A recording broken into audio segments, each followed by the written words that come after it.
We are continuing the rules for my AP European History class this school year.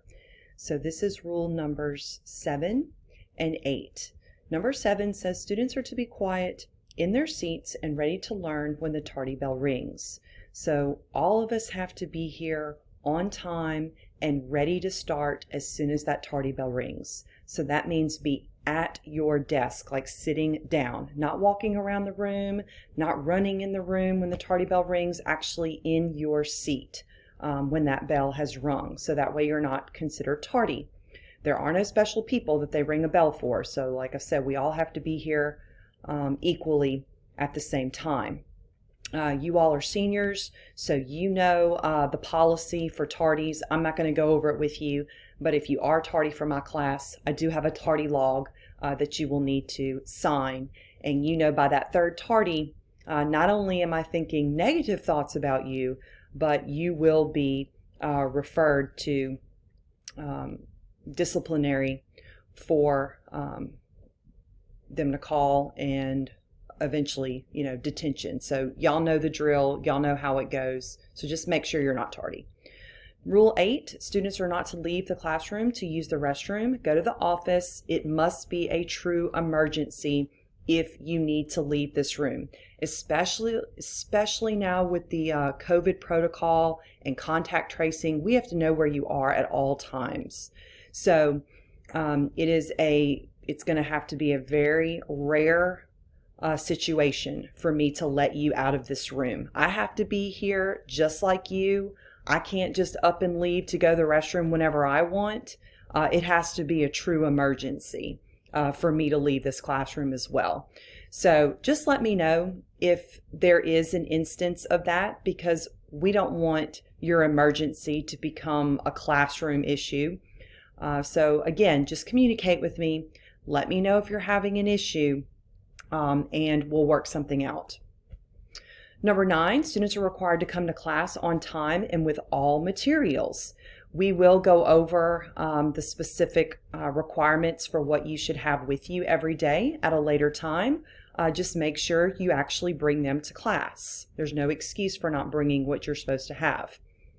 Number 10, students are expected to pay attention and participate in all instruction. This includes sitting up, taking notes, completing your classwork, responding to teacher-directed questions, and working cooperatively with classmates and the teacher. The last thing I want to see is, as I am delivering very important content material, I don't want to see you with your head down or with your eyes closed.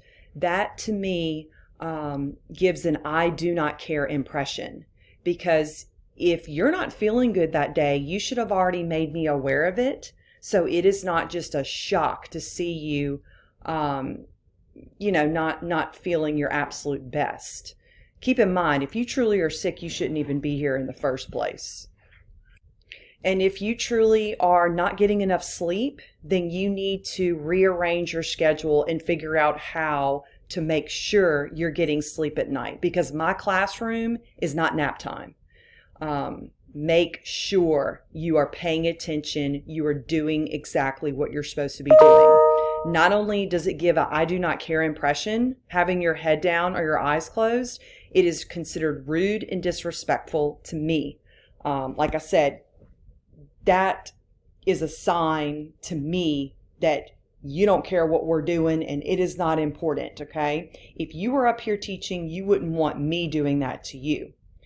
Also, a sign of I do not care what Miss Langdon's doing or teaching is you reading your own pleasure books in my class, or you're working on work from another class when you're supposed to be doing my work.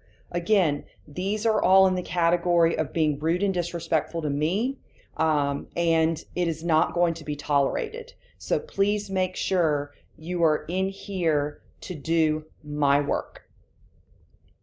Number 11, absolutely no eating, no drinking, and no texting in the classroom. The only exception to this rule is I do allow students to chew gum as long as it doesn't end up on the desk, under the desk, because then it could end up on someone's clothes, And that privilege will be taken away very, very quickly.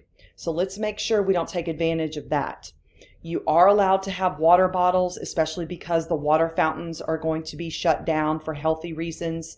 So having that water bottle is very important. You want to stay hydrated as a student because the more hydrated you are, the better it's going to be with absorbing and learning new material. Your cell phones. You know that you can have electronic devices, but they cannot be used at the non-instructional times. So, for example, I will give you permission when you can have your cell phone out for instruction, or if you brought another electronic device like a laptop, okay? But until I give you that permission, and you'll see a green cup giving you that permission, if you see that red cup in the front of the room, that means all electronic devices must be put away, okay? I don't want to hear them. That is considered a disruption, so please just make sure they're out of sight and they're not going to make noises. Earbuds, headphones, hats, all of those things have no business being in this classroom. If I ever need you to have headphones, I'll give you an advance notice of that. If we are working on something in Canvas that'll be like individually paced and you need to listen to something, I'll let you know. Otherwise, you don't need your headphones. Please, and this is so important, do not put on any kind of scented lotions. Do not spray a body spray or any kind of perfumes, colognes, none of that stuff.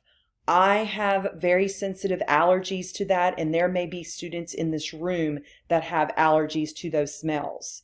And when I say allergies, we will start sneezing, eyes watering, coughing. It's not good. So please make sure you are respectful with that situation, because this is for health reasons that this rule is in place. So please make sure you're not spraying those things or putting on those things in class. Last but not least, number 12, wear your mask and student ID every day, and remember social distancing protocol. We've already gone over some things about COVID at the very beginning, but just remember, as part of our class rules, you do need to have your mask on every day, and you do need to make sure you have your student ID visible every day, especially when you walk in this classroom. All right, next we're going to be completing a getting to know you survey. Now, for my virtual only students, you can do this after you've completed all these videos in the module.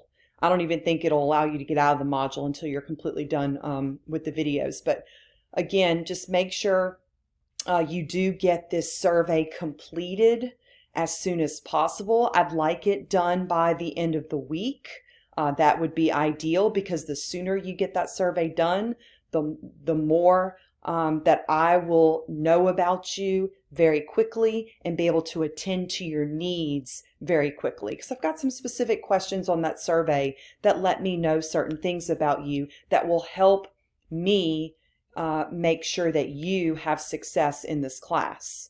The rest of this slide, as you can see, are for my hybrid students, my students who are in class, because they're going to actually complete the survey while they are in class.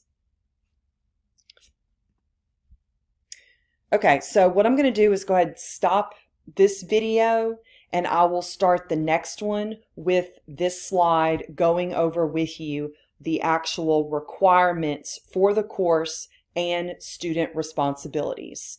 So this brings an end to the classroom rules. If you have any questions about the rules, it's very important that you ask. If you're not going to see me in person, then you can email me.